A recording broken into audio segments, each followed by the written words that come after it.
এদিকে রাঙামাটির বাঘাইছড়িতে দুর্বৃত্তের ব্রাশ ফায়ারে নির্বাচন কর্মকর্তা সহ নিহত হয়েছেন অন্তত 5 জন, আহত হয়েছেন আরও অনেকে। বিস্তারিত জানতে আমরা টেলিফোনে যোগাযোগ করার চেষ্টা করছি আমাদের রাঙামাটি প্রতিনিধি পুলক চক্রবর্তীর সঙ্গে। পুলক, নিশ্চয়ই আপনি আমাকে শুনতে পাচ্ছেন। এর আগেও ঠিক আপনি ঘটনার বর্ণনা কিছুটা আমাদেরকে দিয়েছেন এর আগের সংবাদে। এই পর্যায়ে কি তথ্য আপনার কাছে আছে? আগে আমরা সর্বশেষ খবরও জানতে পেরেছি বাঘাইছড়ির এই নৃশংস ঘটনায় মৃতের সংখ্যা 6-এ দাঁড়িয়েছে।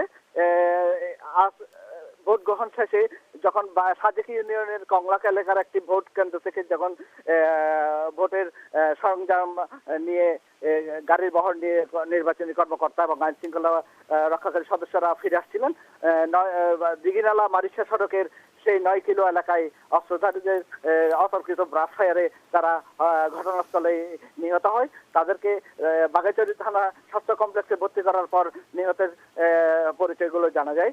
আমরা স্থানীয় সংবাদকর্মীদের কাছ থেকে জানতে পেরেছি এই কিছুক্ষণের মধ্যে আরো গুলিবিদ্ধ 14 জনকে হেলিকপ্টার যোগে চট্টগ্রামের সিএমএইচে নেওয়া হচ্ছে।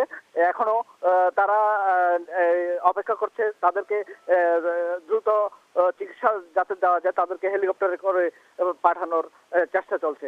এ নিয়ে পুরো পার্বত্য রাঙামাটিতে একটি থমথমে পরিস্থিতি বিরাজ করছে। আমরা রাঙামাটির কন্ট্রোল রুম এলাকায় বসে নির্বাচনী ফলাফল সংগ্রহের চেষ্টা করছিলাম। এখানে এখন বাঘাইছড়ির সেই নৃশংস ঘটনার খবরাখবরের প্রেক্ষিতে পরিস্থিতি পুরো থমথমে অবস্থা বিরাজ করছে।